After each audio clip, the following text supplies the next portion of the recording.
ထားရဗျ။ချို့နေရာမှာဆိုရင်လည်းတိမ်ထဲကိုမိန်းကလေးမွေးရဒါဆိုရင်ဖះလူချင်းခွဲခြားရလို့မမြင်မိဘူးလားဗျ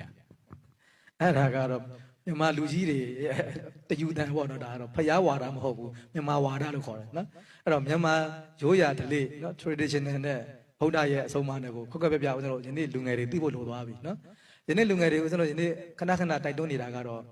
ရိုးရာဓလေ့နဲ့ဗုဒ္ဓဘာသာအဆုံးအမကိုခွက်ခွက်ပြပြလေ့လာဖို့လိုပါတယ်။မေးဖို့လိုတယ်။အခုယနေ့ဦးဇင်းတို့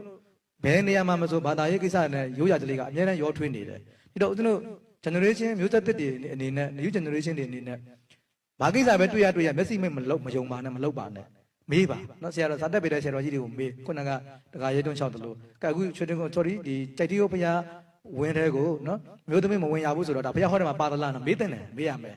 အဲ့ဆိုရင်ပါတယ်ဆိုရင်တော့လိုက်နာမယ်ဟုတ်တယ်နော်မပါဘူးဆိုလို့ချင်းဦးဇင်းတို့ဒီရိုးရာဓလေ့ကိုဦးဇင်းတို့ပယ်တဲ့တယ်ပေါ့နော်ဒါတော့မျိုးသမီးဝင်လို့ရှိရင်ကဲဘုရားကဝါဟောခဲ့တယ်လေဟိုတိမ်တဲ့ကိုမျိုးသမီးဝင်ရင်ဘာဖြစ်တယ်လဲပေါ့နော်ဘုရားဟောခဲ့တာရှိသလားမရှိဘူးလား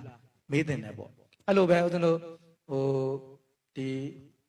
အတုပတဲ့ကားတွေဟလာရွာတဲ့ကိုဝင်လို့ရှိရင်ခိုက်တဲ့တူဘာလို့ပြောကြတာလေနော်အဲ့တော့နာရီကူကြီးကားတွေဆိုတော်တော်အခက်အခဲတွေကြုံရတာပေါ့ဆိုတော့အဲ့ဒါမျိုးဆိုလို့ရှိရင်ဦးဇင်းတို့ဒါ new generation တွေအနေနဲ့မေးတဲ့တယ်ဒါမျိုးတွေကပြည့်တက်ကထဲမှာရှိသလားဘုရားဟောတယ်မှာပါသလားအထက်ကရာဒီကထဲမှာပါသလားအဲ့တော့ပါတယ်ဆိုရင်တော့ဒါလိုက်နာပေါ့နော်မပါဘူးဆိုရင်ဦးဇင်းတို့ဒါလိုက်နာစရာမလိုဘူးလေနော်ဟုတ်တော့ရိုးရဓလေ့တွေကတခါတလေဦးဇင်းတို့ဒီပါခေါ်လဲဆိုတော့ဗုဒ္ဓရဲ့အဆုံးအမတွေကိုအများကြီးဖြည့်ဆည်းသလိုဖြစ်သွားတာတွေရှိတယ်ဦးဇင်းတို့ပြောနေတာကဗုဒ္ဓဘာသာမြန်မာလူမျိုးတွေဟာဘာဖြစ်လဲဆိုတော့သာသနာကိုကိုစားပြုနေတယ်အားလုံးနားလည်ထားတာကမြန်မာလူမျိုးတွေဗုဒ္ဓဘာသာလို့သတ်မှတ်ထားကြတာအဲ့တော့မြန်မာလူမျိုးတယောက်လုပ်လိုက်တဲ့အလုပ်တွေသာသနာကိုကိုစားပြုနေတယ်အဲ့တော့သူတို့တမန်အားလုံးကိုဖခင်အဟောနဲ့အညီလုပ်တယ်လို့လူတွေကထင်သွားကြတယ်ဒီတိုင်းပဲဘုန်းကြီးလုပ်တမန်အားလုံးကိုဖခင်သောတော်ဖြစ်တဲ့အတွက်ကြောင့်ဒါဖခင်ဟောနဲ့အညီလုပ်တယ်လို့ထင်သွားကြတယ်ဒီတော့ဦးဇင်းတို့ကတရားဓမ္မတွေကမေးတင်တယ်ဒါဟာပြည့်တဲ့ကဓမ္မတကယ်ပါရဲ့လားနော်အဲ့တကယ်ပါတယ်ဆိုတော့ဒါလက်ခံရမှာပေါ့မပါဘူးဆိုတော့လက်ခံစရာမလိုတခါတလေရိုးရဓလေ့တွေကမိစ္ဆာဒိဋ္ဌိဘက်ကိုတောင်ရောက်သွားနိုင်တယ်နော်ကမ္မတက္ကရာဉာဏ်တွေကိုပယ်တယ်လို့ဖြစ်သွားနိုင်တာရိုးရဓလေ့တွေရှိတယ်ကြည့်လေတည်သွားတဲ့အတုပအလောင်းကောင်ပါဇက်တဲ့ကိုပါလဲမူးစေမစေတွေထည့်လိုက်ကြတာကဒိုးခဆိုပြီးတော့ဟုတ်လားဆိုတော့အဲ့ဒါတွေဆိုရင်လည်းဦးဇင်းတို့ဒါမျိုးဆက်သစ်တွေနဲ့မေးတယ်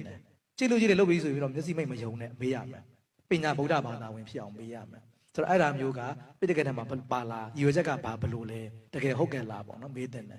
အဲ့လိုမှမဟုတ်ဘူးဆိုလို့ရှိရင်ဒီ delay တွေကဘုရားအဆုံးမလို့ဘာလို့နဲ့ကြိုင်ဖြစ်သွားမှာပေါ့နော်အဲ့တော့မိစ္ဆာအယူဝါဒပုံစံမျိုးတွေပြောင်းသွားနိုင်တယ်